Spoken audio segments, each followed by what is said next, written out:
They've got a deal on the table. They've sent the bid. And Morgan Rogers might already be telling Aston Villa exactly what he wants. Welcome to Amelia Arsenal Analysis. I'm Amelia. Before we go any further, smash that like button, get subscribed, turn on notifications, and drop a comment, because today's update is loaded. We've got incomings, we've got outgoings, we've got a conflicting report I need to walk you through properly, and we've got a name a lot of you have been asking me about. So stay with me to the end, because I'm not skipping a single detail. Let's start with the headline. Let's start with Morgan Rogers. Now, Arsenal fans, I know how this window has felt so far. We won the league. First title in 22 years. We went toe-to-toe in the Champions League final, and we lost it on penalties to PSG, which still stings, if I'm honest with you, it still stings.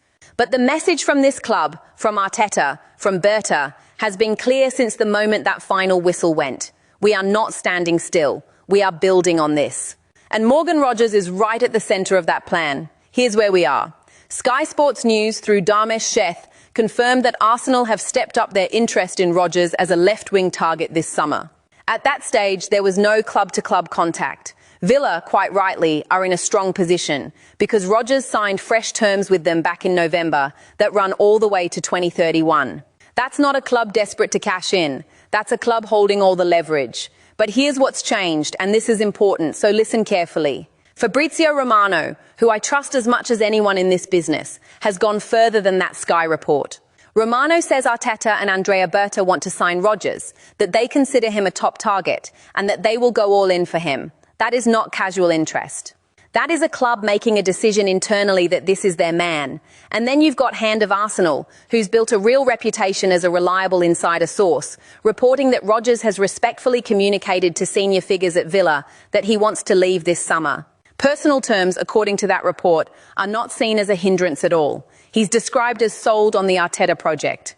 Now, I want to be fair to Villa's side of this too, because I've seen good journalism from the other camp as well.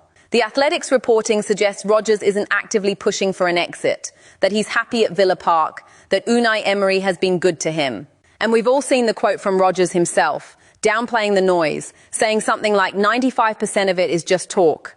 That's a smart player managing the speculation while he's at a World Cup with England, and I respect that. You don't want a 23-year-old getting dragged into a transfer circus while he's trying to win games for his country. So here's my honest read on this one. The valuation gap is real. Some outlets have it at 80 million. Others, including Team Talk, are talking about Villa wanting in excess of £100 million for him. That's a serious gap to close. Rogers had 14 goals and 11 assists last season, helped Villa win the Europa League, helped them finish in the top four. He is not a panic sale for Aston Villa. They do not need this deal. So even with the player reportedly leaning towards us, even with Arteta and Berta fully committed, I think this one takes time. I think this one runs deep into the summer. But the direction of travel, for me, looks like it's pointing towards the Emirates. Question for you in the comments. Is Morgan Rogers the long-term answer on that left side for us, or are we overpaying for a player who's had one outstanding season? I want your honest take. Now let's talk about Jeremy Monga, because this one's moving fast. And there's something I need to flag for you so you're not caught out by conflicting headlines.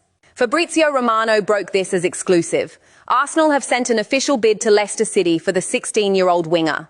Romano's words were that the deal is moving quickly, with real optimism that this gets done. Monga is seen as a huge prospect, somebody Arsenal have actually been tracking for months behind the scenes, with personal terms reportedly agreed with the player some time ago. Now, I have also seen a separate report from Court Offside claiming that Arsenal's initial bid has actually been rejected by Leicester. I want to be straight with you, because that's my job here. I'm not going to pretend that doesn't exist just because it's less exciting than the Romano line. The reality is these two things can both be partly true. It's incredibly common in negotiations for a club to knock back an opening offer as a negotiating tactic, while the broader deal still has momentum and optimism behind it. So my advice to you is this. Don't panic if you see headlines saying it's collapsed, and don't assume it's signed and sealed either.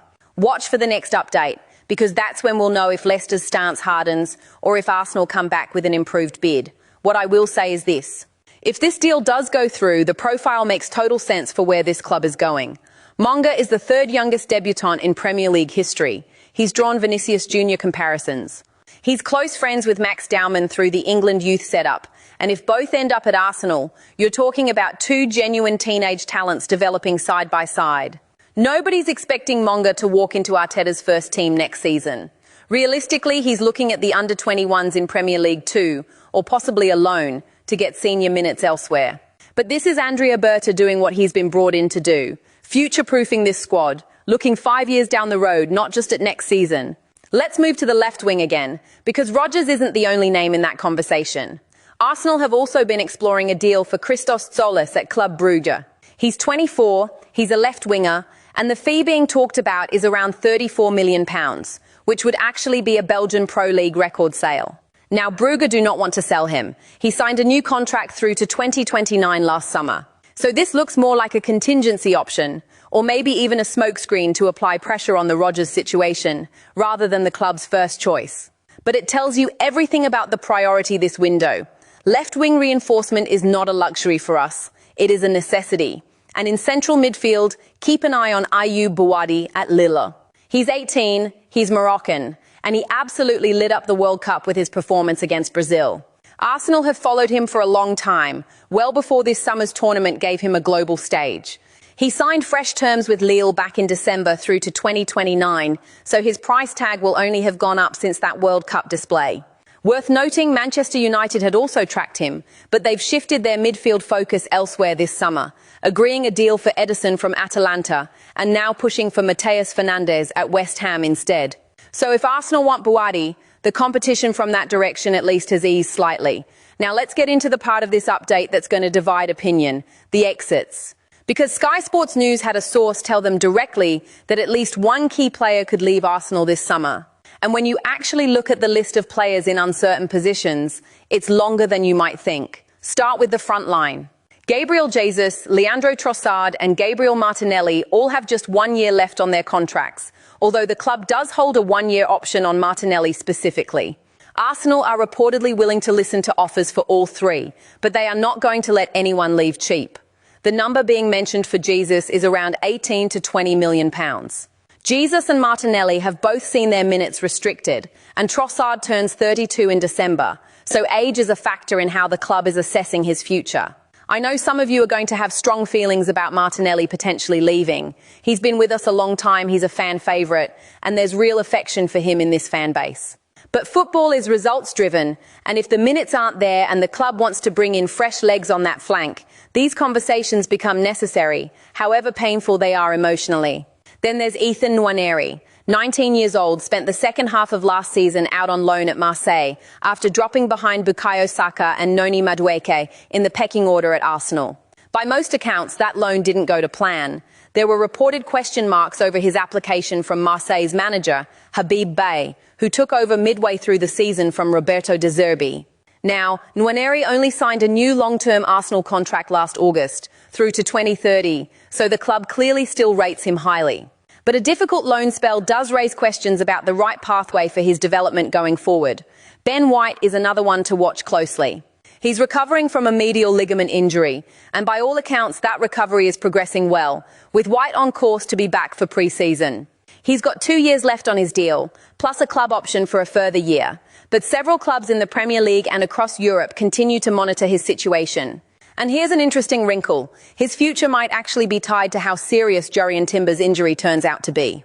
Timber was forced to withdraw from the Netherlands World Cup squad with a groin issue, and if that takes longer to resolve than hoped, Arsenal may simply not be able to afford to let White go, regardless of any outside interest. And then there's Christian Nørgaard, 32 years old, signed from Brentford in a deal worth up to £15 million, and yet he started just a single Premier League game for us last season. His contract runs out next summer, with the club holding a 12-month option. If Arsenal bring in fresh central midfield reinforcement, whether that's Bouadi or somebody else entirely, Nørgaard's route to regular football at this club starts to look extremely narrow. Now, the one I know a lot of you have been messaging me about, Kai Havertz. Bayer Leverkusen's sporting director, Simon Rolfes, has talked about being open to bringing Havertz back to the club, where he came through the academy and made over 150 appearances before his move to Chelsea. Rolfes' exact words were that he's generally sceptical about re-signing former players, but that he'd make an exception for Kai Havertz and Florian Wirtz. Here's the context you need, though. Havertz is still under contract at Arsenal through 2028. He's 27 now. And while there was also talk earlier this year linking him with Bayern Munich, More recent reporting actually suggests that interest cooled, with sources close to Bayern's situation indicating Havertz wasn't even on their shortlist and that he's already mentally planning for next season in North London. So I'd treat this Leverkusen story with some caution. It's a director expressing sentimental fondness for a former academy product, not confirmation of any approach, any talks, or any willingness from Arsenal to sell. Havertz has dealt with a tough run of injuries, no doubt about that, missing a significant chunk of games this season and last. But there is currently no indication this club wants to move him on. So let's bring this all together because that's a lot of names and I want to leave you with the full picture before we close out. On the incoming side, Morgan Rogers remains the headline priority, with momentum reportedly building on the player's side even if the fee negotiation with Villa is going to be a battle. Jeremy Monga is moving quickly according to Romano, though watch for that conflicting rejection report to play out. Zolis and Buwadi sit as alternative or complementary targets depending on how those bigger deals develop. On the outgoing side, we're looking at a genuine reshaping of this squad. Jesus, Trossard and Martinelli in the firing line up front. Nwaneri's pathway in question after a tough loan. White's future tangled up with Timber's recovery.